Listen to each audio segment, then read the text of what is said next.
Assalamualaikum warahmatullahi wabarakatuh. Hamdan wa syukron lillah amma ba'du. Yang kami takdimi pengasuh Pondok Pesantren Zainul Hasan Genggong, Al-Mukarrom Kiai Haji Muhammad Hasan Mutawakil Alallah SHMM, dan keluarga yang berbahagia. Yang kami hormati Rektor Universitas Islam Zainul Hasan Genggong, Dr. Abdul Aziz Wahab BAMAG CHCHT. Yang kami hormati penemu metode Hanifida Dr. Hanifuddin Mahadun MAG dan Dr. Khairatul Irawati Mahmud MPD. Dan yang kami hormati Ustadz-ustadzah, dosen beserta seluruh civitas akademika, terutama dosen pengampu mata kuliah studi hadis yakni Dr. Mamluatun Nikmah MPD, dan tak lupa pula teman-teman yang saya banggakan, yang kami banggakan. Langsung saja puji syukur kehadirat Allah Subhanahu wa taala yang telah melimpahkan berkat, rahmat, taufik serta hidayahnya kepada kita semua, sehingga alhamdulillah kita bisa menjalankan aktivitas kita dalam keadaan sehat walafiat. Alhamdulillah. Sholawat serta salam semoga tetap terhatur, semoga tetap tercurah limpahkan kepada Nabi besar kita Nabi Muhammad SAW yang telah membawa kita dari zaman jahiliyah menuju zaman yang Islamnya seperti pada saat ini. Langsung saja perkenalkan, nama saya Putri Anggun Imam Al-Fa'dama. Di sini saya akan menjelaskan materi yakni hadis tarbawi.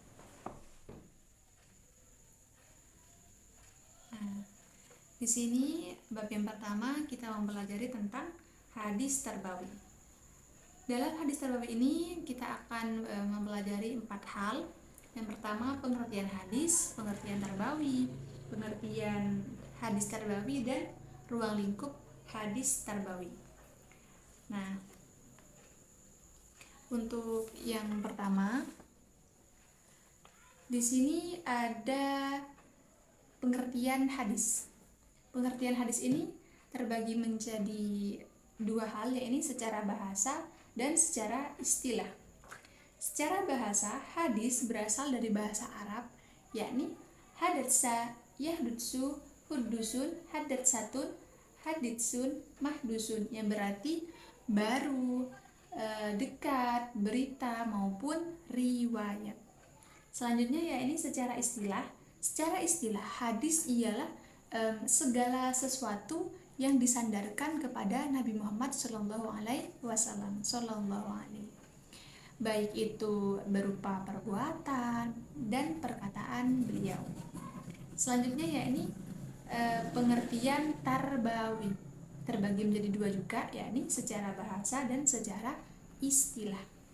Secara bahasa, hadis tarbawi berasal dari bahasa Arab, yakni robba, yurobbi, dan tarbiyatan, yang berarti pendidikan, pengasuhan, dan pemeliharaan. Sedangkan secara istilah tarbawi ini berarti secara bahasa kan pendidikan, pengasuhan, dan pemeliharaan. Jadi kita ambil yang berarti pendidikan aja, karena ini hadis tarbawi, tentang hadis pendidikan ini maksudnya. Jadi pengertian tarbawi di sini kita ambil merupakan proses pembelajaran yang bertujuan membuat manusia mengerti, faham, dan lebih dewasa lagi. Secara bahasa Arabnya tarbawi, dan kita bisa menyebutnya dengan pendidikan. Jadi secara istilah, pendidikan itu merupakan proses pembelajaran antara bisa jadi peserta didik dengan guru, ataupun secara langsung, secara baik itu membaca buku, membaca artikel, dan lain sebagainya. Dan proses pembelajaran ini demi agar si pembaca atau peserta didik tersebut memahami dan mengerti apa yang ia pelajari, untuk mengetahui lebih detail tentang permasalahan tersebut, tentang materi tersebut, atau untuk meningkatkan kedewasaan mereka. Yang selanjutnya yakni pengertian hadis tarbawi. Ini pengertian hadis, pengertian tarbawi. Sekarang pengertian hadis tarbawi. Hadis tarbawi adalah hadis yang membahas tentang pendidikan yang diajarkan oleh Rasulullah Shallallahu Alaihi Wasallam. Jadi ini hadis tarbawi. Hadis merupakan segala sesuatu yang disandarkan kepada Nabi Muhammad SAW. Sedangkan tarbawi merupakan pendidikan. Jadi dapat disimpulkan bahwa hadis tarbawi ini merupakan sebuah pendidikan yang mempelajari sebuah hadis yang mempelajari tentang pendidikan yang sudah diajarkan oleh Rasulullah SAW. Yang selanjutnya yakni ada ruang lingkup atau dalam hadis tarbawi ini kita membahas apa aja sih? Dalam katanya saja, dalam konteks perkataan atau kata-katanya. Hadis tarbawi, pendidikan. Jadi dalam pendidikan itu ada apa sih? Otomatis ada guru dong. Ada guru, ada murid, dan ada hal yang dibahas. Dan ini sudah tertera ada 8 hal yang menjadi ruang lingkup hadis tarbawi. Yang pertama adalah peserta didik. Ya pasti, karena jika tidak ada peserta didik, siapa yang akan belajar? Sama halnya dengan yang kedua, pendidik. Pasti kalau ada peserta didik, otomatis ada pendidik. Jadi antara pendidik dan peserta didik ini sangat berhubungan, sangat berpengaruh karena mereka melakukan sebuah interaksi yang bernama proses pembelajaran atau pendidikan ini. Yang selanjutnya yakni ada perbuatan mendidik. Biasanya perbuatan mendidik ini harus dicontohkan oleh seorang guru atau pendidik, karena ini namanya perbuatan mendidik. Jadi mencontohkan, jadi pendidik mencontohkan hal yang baik kepada peserta didik. Jadi ada perbuatannya, harus menjadi seseorang yang jadi tauladan bagi orang yang lain, menjadikan seorang pendidik ini harus menjadi seorang pelopor bagi peserta didiknya. Jadi harus memiliki perilaku yang baik, harus menjadi tauladan, dan juga menjadi pelopor, mencontohkan hal-hal yang baik. Jadi peserta didiknya dapat mencontoh kepada pendidiknya, karena pendidik ini yang mengajar, otomatis harus mengajarkan hal-hal yang baik gitu. Selanjutnya yakni ada materi pendidikan Islam. Otomatis adalah materi pendidikan Islam ini karena ini membahas tentang hadis, segala sesuatu yang disandarkan kepada Nabi Muhammad SAW, di mana Nabi Muhammad merupakan nabi dalam agama Islam, nabinya umat Islam. Jadi harus ada yang namanya materi pendidikan Islam. Yang selanjutnya yakni ada metode pendidikan. Metode ini bisa disebut sebagai cara-cara dalam pendidikan ini. Jadi bukan hanya mengajar saja, namun ada tekniknya, ada cara-caranya, bagaimana caranya untuk mengajarkan sesuatu, caranya agar siswa atau peserta didik dapat memahami apa yang diajarkan oleh gurunya, dan bagaimana caranya guru mengajar kepada peserta didik agar peserta didik dapat memahami apa yang ia ajarkan. Untuk selanjutnya yakni dasar dan tujuan pendidikan. Nah, ketika sudah mendapat materi, caranya sudah benar, ini pasti harus ada dasar dan tujuan gitu.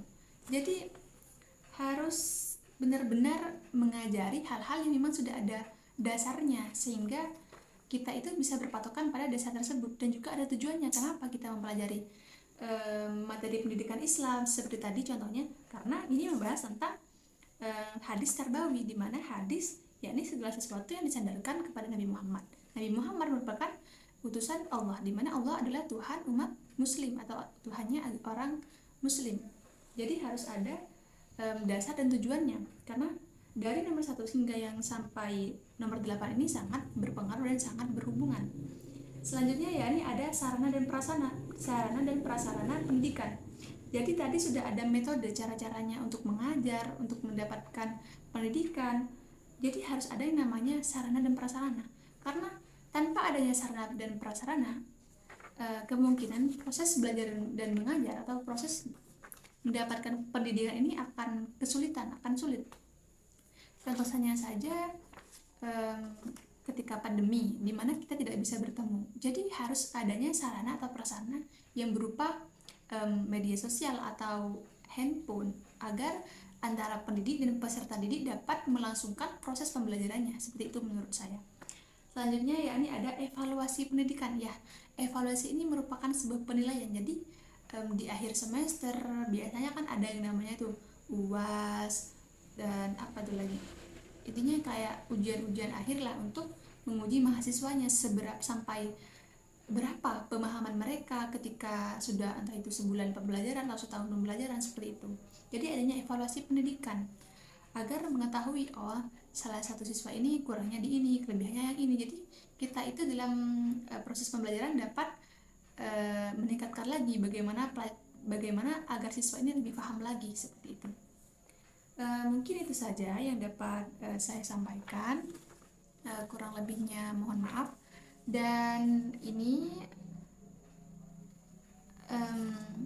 mungkin dari penyampaian saya ini kurang detail atau ada yang kurang atau masih ilmunya masih kurang dan mungkin ada yang salah, jadi mohon kritik dan sarannya, karena manusia itu adalah manusia yang serba salah dan tidak luput dari kesalahan. Jadi mohon maaf jika apa yang saya jelaskan ini kurang atau ada yang salah, mohon kritik dan sarannya. Baiklah, mohon maaf dan terima kasih. Wallahu muwaffiq ila aqwamit thoriq. Wassalamualaikum warahmatullahi wabarakatuh.